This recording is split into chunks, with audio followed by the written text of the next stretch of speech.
आप सबको जय मसीह की। मेरा नाम कमल है और जब मैं नया विश्वासी था, मैं पहली बार चर्च गया था।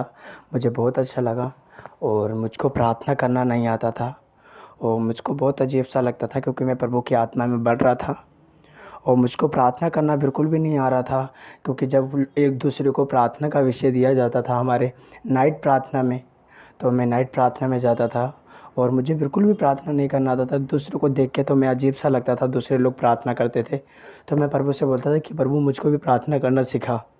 और ऐसा हुआ कि सच बता रहा हूँ कि कुछ समय कोई कोई देता था तो मुझको अजीब सा लगता था कि प्रभु मुझे तो प्रार्थना का विषय आता ही नहीं करना, मैं कैसे करूँ। मुझे प्रार्थना का विषय दिया जाता था तो मैं बड़ा उदास सा होता था और मुझे बहुत अजीब सा लगता था कि प्रभु क्या मुझे प्रार्थना करना भी नहीं आता।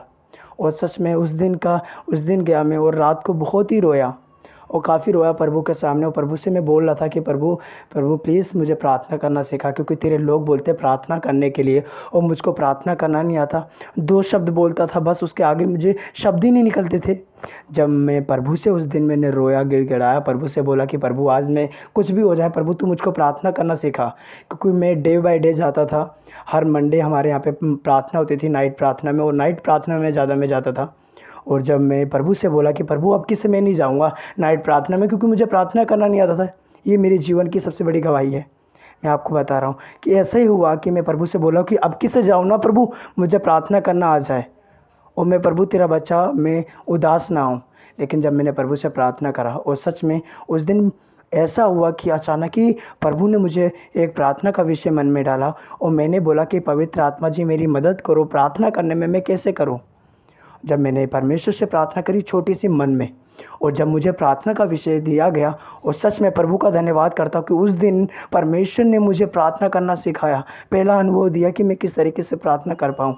प्रभु का धन्यवाद करता हूँ। ऐसे में कलीसिया में गया, कलीसिया में जाता था, मुझको सेवा नहीं आती थी, मुझे सेवा करना नहीं आता था कि मैं कैसे प्रभु की सेवा करूँ। और मैं प्रभु के सामने प्रभु से बोलता था कि प्रभु मुझको तू चुन, मैं तेरी सेवा करना चाहता हूँ, प्रभु मुझे इस्तेमाल कर। ऐसे ऐसे डे बाय डे जा रहा था और मुझको 2-3 साल हो गए जाते हुए, 2 साल, और फिर भी मुझे अनुभव नहीं था। और मैं रोता था कि प्रभु क्या मैं तेरे कार्य के लिए इस्तेमाल नहीं हो सकता, मुझे अपनी सेवा नहीं देगा करने के लिए। तो प्रभु से जब प्रभु की दासी लोगों को प्रार्थना का विषय देती थी, मैं अपने आप को बड़ा निराश करता था कि प्रभु मुझे भी प्रार्थना का विषय मिलेगा तेरे भवन में प्रार्थना करने के लिए। तो वह समय मैं प्रभु से काफ़ी प्रार्थना करता था, नाइट में प्रार्थना करता था, दिन में प्रार्थना करता था, पर्सनली प्रेयर। और मैं जब प्रभु से प्रार्थना कर रहा था कि प्रभु एक समय आएगा कि प्रभु मुझको उठाएगा, और मैं देख रहा था कि मेरे जो मुझसे कई पीछे थे और वो आगे हो चुके थे, काफ़ी समय से आ रहे थे वो लोग, और उन लोगों को परमेश्वर खड़ा करा था, वो आत्मा में बढ़ते जा रहे थे। लेकिन मैं अपने में बड़ा अजीब सा फील कर रहा था कि प्रभु सब लोग बढ़ रहे हैं, मैं क्यों नहीं बढ़ रहा हूँ। और प्रभु से मैं मांग रहा था कि प्रभु मुझे भी बढ़ा, प्रभु मुझे भी अपने भवन में इस्तेमाल कर, अपने प्रार्थना के लिए, वचनों के लिए कुछ तो कर प्रभु मेरे जीवन में। मैं प्रभु का धन्यवाद करता हूँ कि सच में कि प्रभु से मैंने प्रार्थना की, प्रभु मुझे इस्तेमाल कर। और मैं प्रभु से प्रार्थना करता गया कि प्रभु कब आएगा समय कि मैं प्रभु कब मैं तेरे भवन में इस्तेमाल। प्रभु का धन्यवाद कि परमेश्वर अचानक ही क्या हुआ उस दिन जब मैं चर्च में था, तो अचानक ही जैसे कि प्रभु की दासी सबको प्रार्थना का विषय दे रही थी, चर्च में एक लोगों को अपॉइंट किया जाता था रिफ्रेशमेंट के लिए, प्रार्थना करने के लिए या किसी के लिए दुआ करने के लिए 1-2 लोगों को उठाया जाता था। तो ऐसे ही जब मैं भवन में था और मैंने अपने लिए बोला कि प्रभु आज भी मेरा नंबर नहीं आएगा। ऐसे फिर गया, ऐसे दूसरे समय दूसरे संडे को गया, और जब उस दिन भी है फिर प्रभु से बोलो, किसी को प्रार्थना का विषय दिया था कि प्रभु मेरा नंबर कब आएगा, कब तेरी दासी प्रभु तेरी तू अपनी दासी के अंदर प्रभु कब मेरा नाम डालेगा, अब कब मुझको प्रार्थना के लिए उठाएगा कि प्रभु तेरे भवन में मैं प्रार्थना कर सकूं।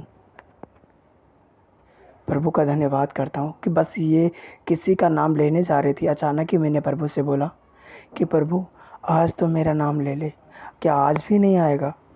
तो प्रभु का धन्यवाद करता हूँ कि अचानक ही परमेश्वर की दासी ने बोला कि कमल आप प्रार्थना करो रिफ्रेशमेंट के लिए। प्रभु का धन्यवाद करता हूँ कि परमेश्वर ने मुझको चुना प्रार्थना करने के लिए भवन में। बस मैंने प्रभु से प्रार्थना करा कि प्रभु कब मुझको प्रार्थना करना सिखाएगा, और प्रभु ने मेरी ज़िंदगी में काम किया कि मुझको परमेश्वर ने प्रार्थना करना सिखाया और किस तरीके से प्रार्थना करते। प्रभु का धन्यवाद कि मैंने पल पे पल प्रभु का सहायता ली और पवित्र आत्मा की मदद मांगी। जब मैंने बोला पवित्र आत्मा जी मेरे जीवन में काम कीजिए और मुझे उठाइए, तो पवित्र आत्मा जी ने अपना हाथ बढ़ाकर मेरा हाथ पकड़ के उठा दिया। तो प्रभु का धन्यवाद करता हूँ कि परमेश्वर ने मेरे जीवन में काम किया कि आज प्रभु की दया से आज मैं प्रार्थना के लिए इस्तेमाल होता हूँ। प्रभु मुझे इस्तेमाल करता है। सारे आदर महिमा के योग्य हमारा परमेश्वर यहोवा है। सब कुछ करने वाला प्रभु यीशु मसीह है। तो सारी महिमा प्रभु को मिले कि इतनी बड़ी ज़िंदगी में मेरी गवाही बनाने के लिए परमेश्वर का मैं धन्यवाद करता हूँ। लाखों लाखों बार परमेश्वर का धन्यवाद करता हूँ कि मैं इतना योग्य नहीं कि परमेश्वर के लिए मैं प्रार्थना भी कर सकूँ या कुछ कह सकूँ। मैं इस योग्य भी नहीं। प्रभु ने मुझे एक घूरे पर से उठाया, मुझ पापी को, और परमेश्वर ने अपने गले से लगाया। मैं प्रभु का धन्यवाद करता हूँ कि परमेश्वर ने अपने लिए मुझको चुना और मुझे प्रार्थना करना भी सिखाया। और प्रभु ने मेरी परख को भी देखा। मैं उस समय पे जांचा नहीं गया होता तो आज इस समय पे उठ भी नहीं पाता। तो प्रभु को सारी महिमा मिले। प्रभु आप सबको आशीष दे। सबको जय मसीह की।